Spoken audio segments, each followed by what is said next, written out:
The observation deck of the Galactic Combat Academy's orbital station hummed with nervous energy. Hundreds of cadets from across the known systems pressed against the reinforced viewing panels, their varied anatomies creating a bizarre tapestry of scales, feathers, chitinous plates, and smooth skin. All eyes, regardless of their number or arrangement, fixated on the combat arena below. Elsa Chen floated in the zero-gravity preparation chamber, checking her suit seals one final time. The form-fitting combat armor responded to her touch, displays flickering to life across her forearm. Oxygen levels, optimal, kinetic dampeners, online, neural interface, synchronized. She took a measured breath, watching the readout stabilize with her heartbeat. "You don't have to do this," Harry's voice crackled through her helmet comm. Her handler stood in the control booth adjacent to the arena, his face tight with concern on her heads-up display. "Nobody would blame you for forfeiting. This is Kravoth we're talking about." Elsa allowed herself a small smile. "I'm not afraid, Harry." "That's exactly what worries me." Harry ran a hand through his graying hair, a gesture she'd seen countless times during their 3 years together at the academy. "Elsa, in 200 years of recorded combat, Kravoth has never lost. He's killed 17 opponents who refuse to yield. The Zenthari don't understand mercy." "Then I won't need any." Elsa executed a slow rotation in the prep chamber, testing her suit's maneuvering thrusters. Small bursts of compressed nitrogen spun her effortlessly. "How long until the match?" Harry sighed, knowing argument was futile. 3 minutes. Final systems check incoming. The Academy's AI began its diagnostic sweep, and Elsa closed her eyes, centering herself. She'd trained for this moment since the day humanity had been grudgingly admitted to the Galactic Coalition. Earth was the newest member, its people still regarded as primitives by most species. The combat trials were supposed to be educational, a chance for young cadets to learn from their betters. But Elsa had other plans. The arena materialized around her as the prep chamber dissolved into the simulation space. It was a perfect cube, 50 meters on each side, walls lined with energy barriers that would prevent escape but permit observation. Obstacles dotted the environment. Asteroids, debris fields, derelict ship sections, all rendered in perfect detail by the arena's holographic matrices. Across the void, Kravoth emerged. He was magnificent and terrible. 3 meters of corded muscle beneath armor-plated scales that had evolved over millennia on a high-gravity death world. 4 arms, each ending in talons that could shred through starship hull plating. His species had conquered their home system before humans had discovered fire. In his culture, combat was religion, victory was virtue, and defeat was unthinkable. The Zenthari warrior rotated slowly, his dozen sensory organs scanning the arena. When they fixed on Elsa, she could almost feel the weight of his contempt. "The human child," Kravoth's voice boomed through the open comm channel, translated into English by the Academy's systems. "I requested a worthy opponent. Instead, they send me prey." Elsa's smile widened. "I'm Cadet Elsa Chen, Terran Defense Academy. I'm here to teach you something new."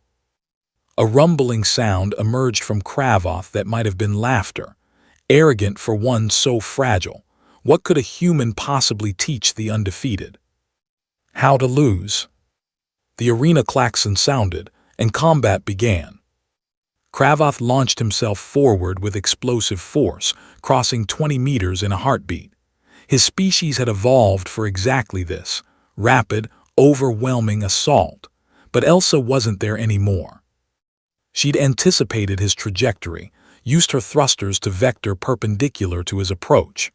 As he passed, she deployed a ribbon of monofilament wire, letting it trail behind her.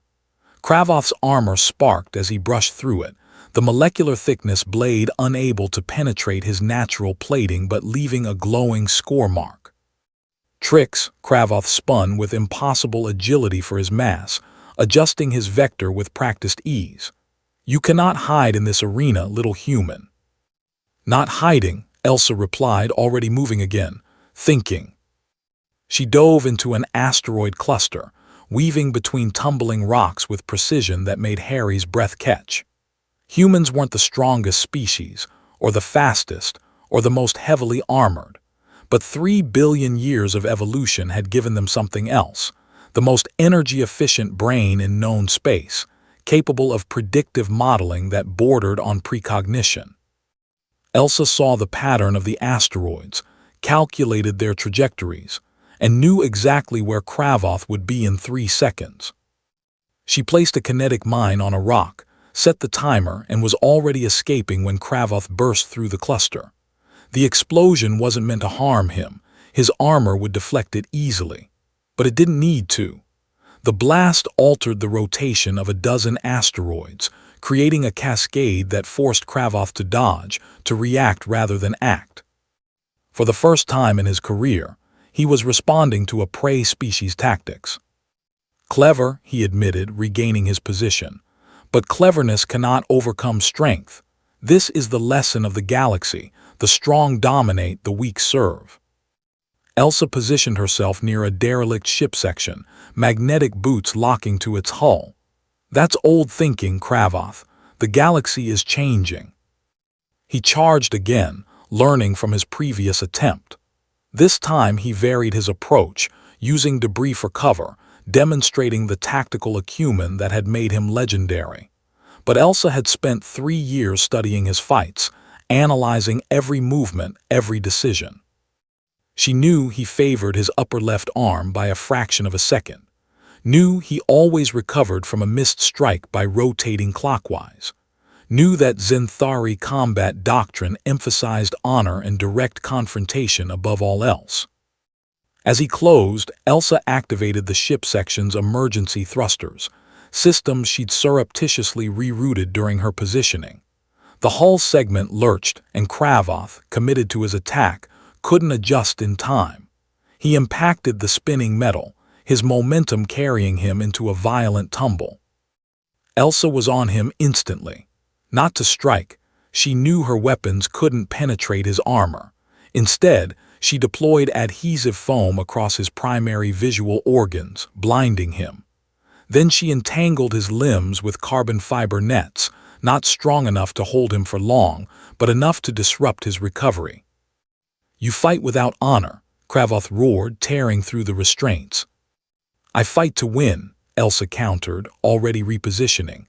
"Honor is a luxury of the strong. Humans learn to survive without it." For 20 minutes the pattern continued. Kravoth's raw power against Elsa's ingenuity, his experience against her innovation. Every time he adapted to one trick, she had another. The monofilament wires became laser-bounce mirrors. The kinetic mines became momentum transfer devices. The environment itself became her weapon. The gallery had gone silent. No one had ever seen Kravoth struggle. No one had imagined a human could compete.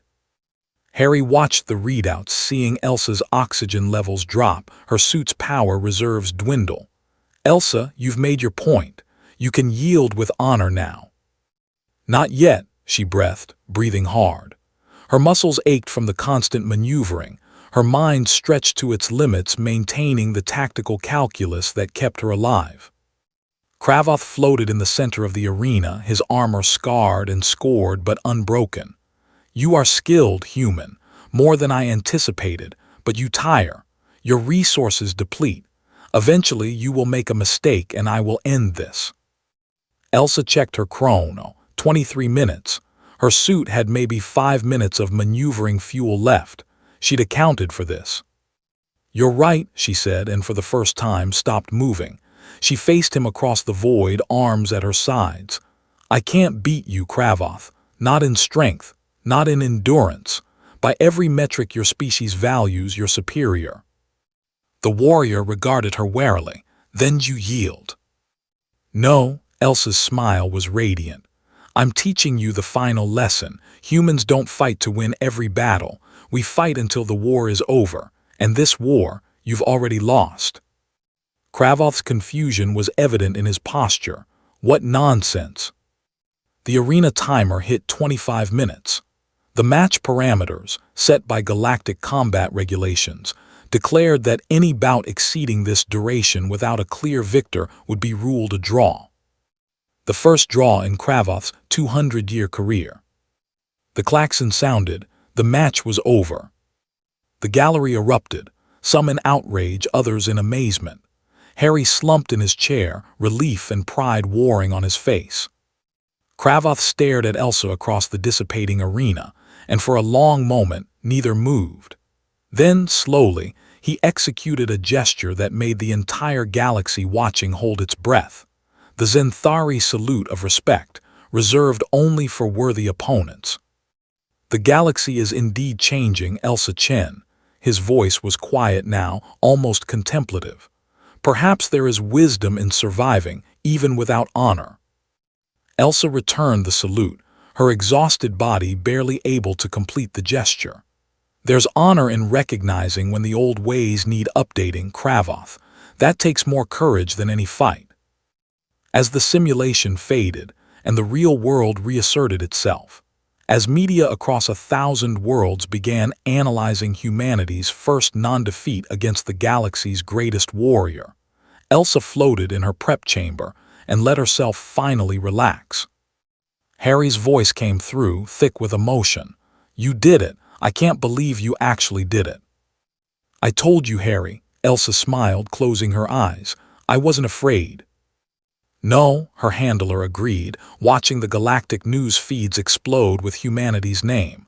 "You were something better. You were ready." The galaxy would learn, as Kravoth had, that humanity's strength wasn't in muscle or armor or ancient warrior traditions. It was in adaptation, innovation, and the sheer stubborn refusal to accept that any fight was truly unwinnable. They weren't the strongest species among the stars, but they were learning to be the smartest. And that, Elsa knew, would make all the difference.